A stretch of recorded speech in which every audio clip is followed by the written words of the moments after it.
तो क्या हाल है यार, आज का जो वीडियो है ना वो है आप कितना कमा सकते हैं ई कॉमर्स में, क्या आप एक अच्छी ज़िंदगी जी सकते हैं ई कॉमर्स में बिजनेस करते करते, वो पूरा बताऊंगा A to Z। तो चलो शुरू करते हैं। अगर मैं ई कॉमर्स की बात करूँ तो आप एक ऑन एन एवरेज आदमी अगर सही से ज़्यादा दिन के 3 से 4 घंटे अच्छे से लगा के, अच्छे से राइट सोर्सिंग करके, थोड़ा दिमाग चला के, थोड़ा ऐड रन करके कमा सकता है। वो है रफली 12,000 रुपये से। 12,000 में ज़्यादा इन्वेस्टमेंट भी नहीं, मतलब 12,000 में शायद 5 या 6,000 रुपये की इन्वेस्टमेंट होगी। 12,000 से लगभग 12 लाख तक कमा सकता है। और हाँ, ये मैं सही बोल रहा हूँ, ये पर मंथ है, ये ऐसे नहीं ईयरली बोल रहा हूँ कि 12 लाख साल में तो मतलब लाख रुपये महीना नहीं। 12 लाख रुपए के आसपास आप कमा सकते हो। ये अभी तक का मैंने समझा है 2021 के सितंबर के महीने में, सितंबर 2021 में मैंने इतना समझा है कि आप 12 लाख तक कमा सकते हो और मिनिमम जाओगे तो 12,000 जाओगे। अब कैसे कमा सकते हो उसका पूरा बताऊंगा। सबसे पहले यार मैं ना ई कॉमर्स को मैं ई कॉमर्स नहीं, ऑनलाइन सेलिंग प्लेटफॉर्म मानता हूँ, ठीक है। तो उसको मैं दो में डिवाइड कर देता हूँ, एक है आपका रिटेल और एक है आपका होलसेल। एक तीसरा भी है बल्क और टेंडर और वो सब, उसमें हम बाद में बताएंगे या उसका दूसरा वीडियो बनाएंगे। सबसे पहले हम आ जाते हैं रिटेल ऑर्डर्स। रिटेल ऑर्डर्स क्या होते हैं, जैसे आपने मैं कल एक कंपनी देख रहा था, उसने क्या करी, स्किपिंग रोप बनानी शुरू करी। या स्किपिंग रोप वो होलसेल कर रहे हैं या चाइना से इम्पोर्ट करने कुछ कर रहे हैं, तो वो उसको सेल कर रहे हैं। अगर टाइप अच्छा रहा तो उसको पूरा उसको दिखाऊंगा अभी। चलो एनीवेज, तो वो स्किपिंग रोप बेचते हैं। तो उसमें वो क्या कर रहे हैं, वो इंस्टाग्राम में अपने अपलोड करते हैं, अपनी वेबसाइट कुछ नहीं रखते हैं, इंस्टाग्राम पे अपना अपलोड करते हैं, वहाँ से ऐड रन करते हैं और जो ऑर्डर्स आते हैं उसको डिस्पैच करते हैं। डिस्पैच के वीडियो सब प्रॉपर बनाते हैं। बहुत अच्छी क्वालिटी की स्किपिंग रोप बेच रहे हैं वो लोग, तो वो ऐसे भेज रहे हैं। तो स्किपिंग रोप ऐसा तो है नहीं कि आपके मोहल्ले में नहीं मिल सकती या कोई बड़ी कंपनीज में नहीं मिल सकती या बड़े स्टोर्स में नहीं मिल सकती। आजकल तो एक बहुत ही अच्छा स्टोर आया हुआ है जो हर जगह पे, चाहे वो नोएडा ले लो, दिल्ली ले लो, या मतलब उसके बहुत सारे हर जगह पे खोले हुए हैं उन्होंने स्टोर्स। आप समझ ही रहे होगे कौन से स्टोर की बात कर रहा हूँ, डी से शुरू होता है तो वो स्टोर की बात कर रहा हूँ। वो भी स्किपिंग रोप देते हैं, वो तो 99 रुपये से दे रहे हैं। तो ये क्यों 400 रुपये 500 रुपये की स्किपिंग रोप दे रहे हैं या इतनी महंगी स्किपिंग रोप दे रहे हैं? क्योंकि यार क्वालिटी का है, उसको क्या है क्या नहीं है, वो कितनी अच्छी क्वालिटी है। तो स्किपिंग रोप से मुझे यही समझ आया। या स्किपिंग मुझे करने का थोड़ा शौक है, जब भी फिटनेस करता हूँ तो स्किपिंग सबसे ज़्यादा करता हूँ। तो स्किपिंग वही मुझे लगता है कि एक अच्छी स्किपिंग रोप से आप और अच्छा परफॉर्म कर सकते हो। तो उस माध्यम से, उस आइडियोलॉजी से इन्होंने शुरू किया है। अब ये हो सकता है साइड हसल भी हो उनका, मैं इनको इतना चीज़ जानता नहीं हूँ, या हो सकता है उनका मेन बिजनेस हो या जो भी हो। तो हमें इतना समझ आया कि रिटेल, अगर आप सिर्फ रिटेल को भी टारगेट करोगे अच्छा कमा सकते हो। अगर आपकी टारगेट ऑडियंस रिटेल है तो that is also a great thing.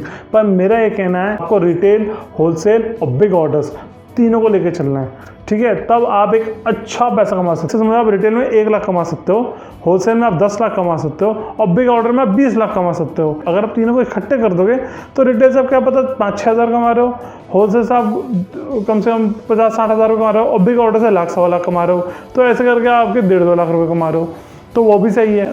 मैंने ना एक ये भी बनाया कि किस किस इंडस्ट्री में कितना मार्जिन लोग रखते हैं। जो मेरे हिसाब से, मेरी कैलकुलेशन के हिसाब से, अब आई माइट बी रॉन्ग, लेकिन जितना मैंने अब अनुभव किया अपनी लाइफ में वो बता रहा हूँ। क्लोथ्स है, अपैरल जो हम लोग करते हैं, उसमें हम रफली रिटेल में 50% मार्जिन रख के चलते हैं।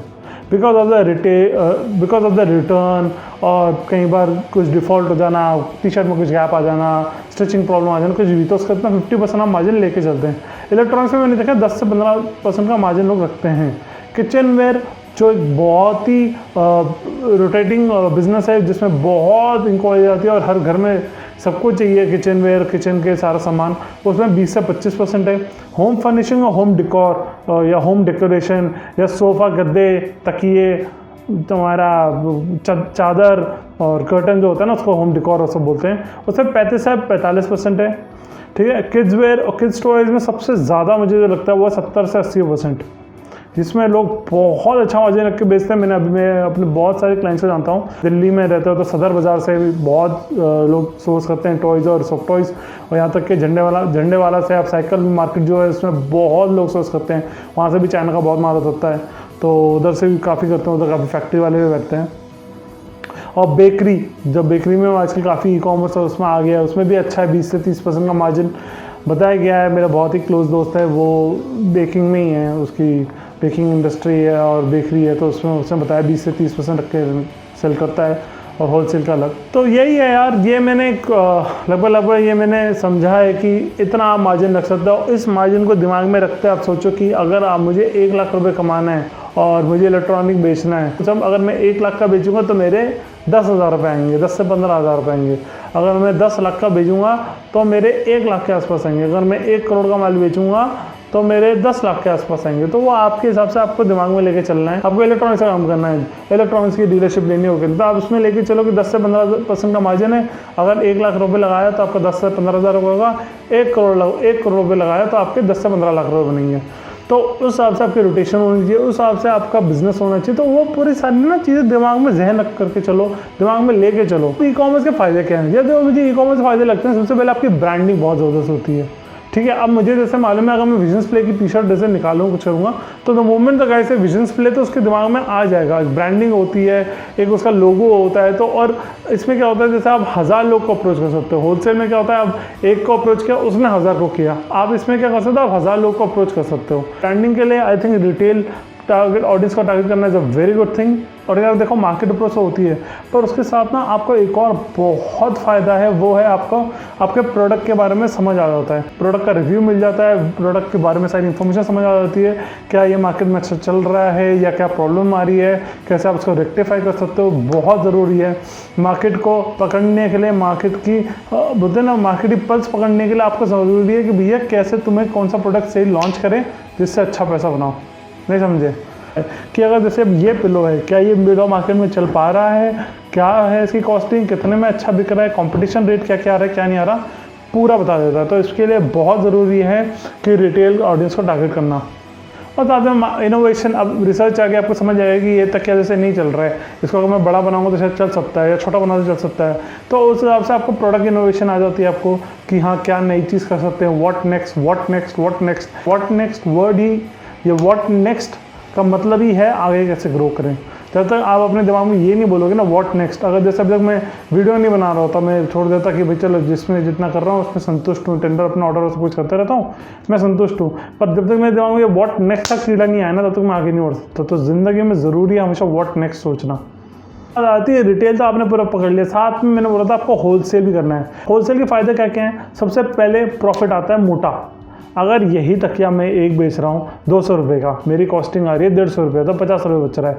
और यही तकिया मेरे पास एकदम आया कि भैया मेरे को ना 1000 पीस चाहिए, लेकिन तुम्हें ना मैं 160 रुपये दूंगा, ठीक है, तो 10 रुपये बचेगा पर पीस में, तो मेरे कितने 10,000 रुपये बच गए। और वो अपने क्षेत्र में बेचेगा, यहाँ बेचेगा, वो वहाँ बेचेगा। तो ये बहुत फ़ायदेमंद है कि होलसेल भी करो, रिटेल भी करो, मार्केट कैप्चर करने के लिए, प्रोडक्ट समझने के लिए, इनोवेशन करने के लिए, और होलसेल भी करो। मार्जिन एक अच्छा अमाउंट अपने चंक, एक अच्छा अमाउंट, एक अच्छा चंक अपने पास रखने के लिए, तभी तो आप इनोवेशन में और अपना पैसा लगा पाओगे, तभी तो आप इसमें और वेरिएशन ला पाओगे। जब तक पैसा नहीं होता तो कैसे ला पाओगे? Retail is a very slow process, धीरे धीरे इवेंचुअली ग्रो करता है। एंड होलसेल में क्या आपका एक अच्छा चंक ऑफ मनी आ जाता है। तो दोनों कॉम्बिनेशन ना बहुत ज़रूरी है।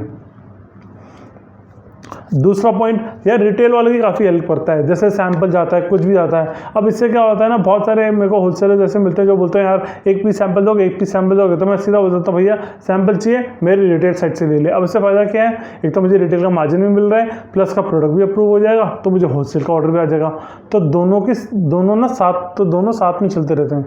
तो ये बहुत फ़ायदेमंद है। इसलिए मैंने एक अपनी, अब गिफ्ट फॉर लवलाइन मेरी वेबसाइट देखोगे ना, it's basically my sample site. तो मेरी सैंपल साइट है कि किसी को भी अगर एक टी शर्ट चाहिए, 2 टी शर्ट चाहिए, 10 टी शर्ट चाहिए, कुछ भी हो वो उसमें कर ले। और होलसेल करना तो मेरे पास इधर से आ जाए। तो दिमाग चलाओ, अच्छे पैसे बना लोगे ज़िंदगी में, ठीक है। तो और लेकिन एक थोड़े ना डिसएडवांटेज भी हैं इसमें। जैसे कई बार क्या होता है, जैसे मेरे को टी शर्ट का ऑर्डर आया 200 पीस, उसने एडवांस दे दिया और ऑर्डर कैंसिल हो गया।